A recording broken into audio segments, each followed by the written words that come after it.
INS Arnala GRSC అనే company భారత నావికాదళానికి కొత్త యాంటీ సబ్మెరైన్ అయిన water craft INS అర్నాలాను అందజేసింది. INS Arnala 77.6 మీటర్ల పొడవు కలిగి ఉంటుంది. అలాగే 10.5 మీటర్ల వెడల్పు కలిగి ఉంటుంది. ఇది 900 టన్నుల బరువు ఉంటుంది. అంతేకాకుండా గంటకి 25 నాటికల్ వేగంతో ప్రయాణించగలదు. ఇది పూర్తిస్థాయి ఉపరితల నిఘా మరియు జలాంతర్గామి వ్యతిరేక కార్యకలాపాల కోసం రూపొందించబడింది.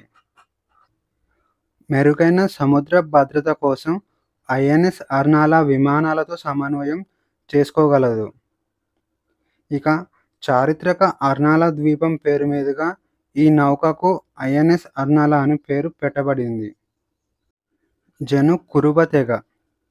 ఈ తెగ సుమారు 40 సంవత్సరాల తర్వాత కర్ణాటకలోని నాగర్హోల్ టైగర్ రిజర్వ్లోని తమ పూర్వీకుల గ్రామానికి తిరిగి వచ్చారు. జంతు సంరక్షణ కోసం ఈ టైగర్ రిజర్వ్ నుంచి 40 సంవత్సరాల క్రితం ఈ తెగను బహిష్కరించారు. 50కి పైగా కుటుంబాలు గల ఈ తెగ తమ ఇళ్లను తిరిగి నిర్మించుకొనున్నారు. ఈ తెగను కేంద్ర ప్రభుత్వం పీవీటీగా గుర్తించారు. వీరు ప్రధానంగా కర్ణాటకలో కనిపిస్తారు. కన్నడలో జను అనగా తేనె అనే అర్థం వస్తుంది. వీరు ప్రధానంగా తేనెను సేకరిస్తారు. మంచు చిరుతలు. ప్రపంచంలోనే అత్యధిక మంచు చిరుతలు కలిగిన ప్రాంతంగా లడఖ్ నిలిచింది. మొత్తం మంచు చిరుత జనాభాలో 68% లడఖ్లోనే ఉన్నాయి. ఇండియాలో మొత్తం 709 మంచు చిరుతలు ఉండగా అందులో 477 లడఖ్లోనే ఉన్నాయి. 2024-25 ఆర్థిక సంవత్సరానికి ప్రధానమంత్రి మైక్రో ఫుడ్ ప్రాసెసింగ్ ఎంటర్ప్రైజెస్ పథకాన్ని విజయవంతంగా అమలు చేయడంలో బీహార్ మొదటి స్థానంలో నిలిచింది. ఈ ఆర్థిక సంవత్సరంలో 10,296 దరఖాస్తుదారులకు రుణాలు ఇవ్వడానికి ఆ రాష్ట్ర ప్రభుత్వం ఆమోదం తెలిపినట్లు ప్రకటించారు. పిఎంఎఫ్ఈ పథకం మైక్రో ఫుడ్ ప్రాసెసింగ్ కంపెనీలలో పోటీతత్వాన్ని పెంచడానికి ఆర్థిక సహాయం అందిస్తుంది.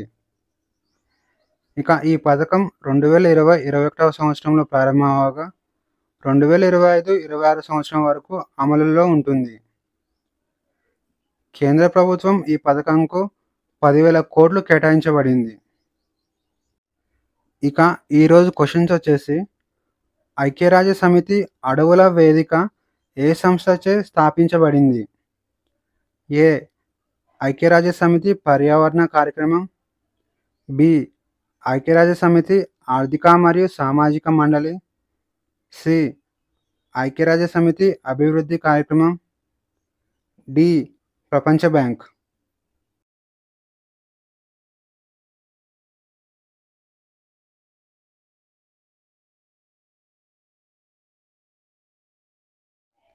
ఆన్సర్ వచ్చేసి ఆప్షన్ బి, ఐక్యరాజ్య సమితి ఆర్థిక మరియు సామాజిక మండలి.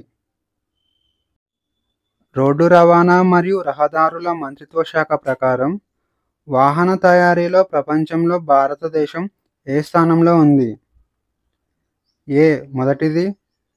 బి. రెండవది. సి. మూడవది. డి. ఏడవది.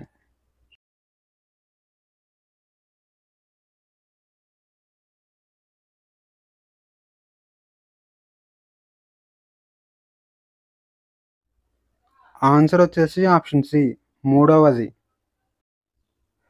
మానవ అభివృద్ధి సూచిక 2025లో భారతదేశం యొక్క ర్యాంక్ ఎంత? A. 128. B. 130. C. 133. D. 135.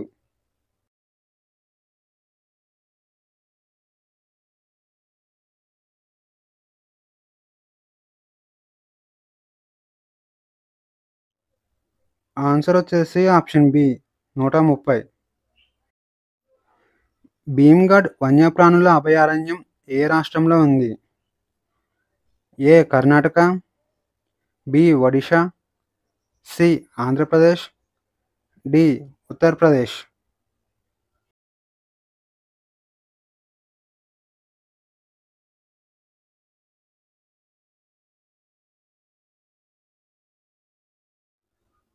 Answer వచ్చేసి ఆప్షన్ ఏ కర్ణాటక.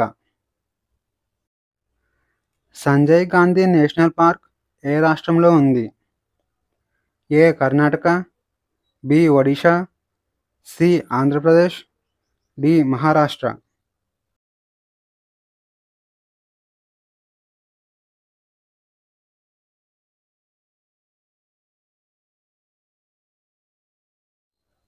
ఆన్సర్ వచ్చేసి ఆప్షన్ డి మహారాష్ట్ర.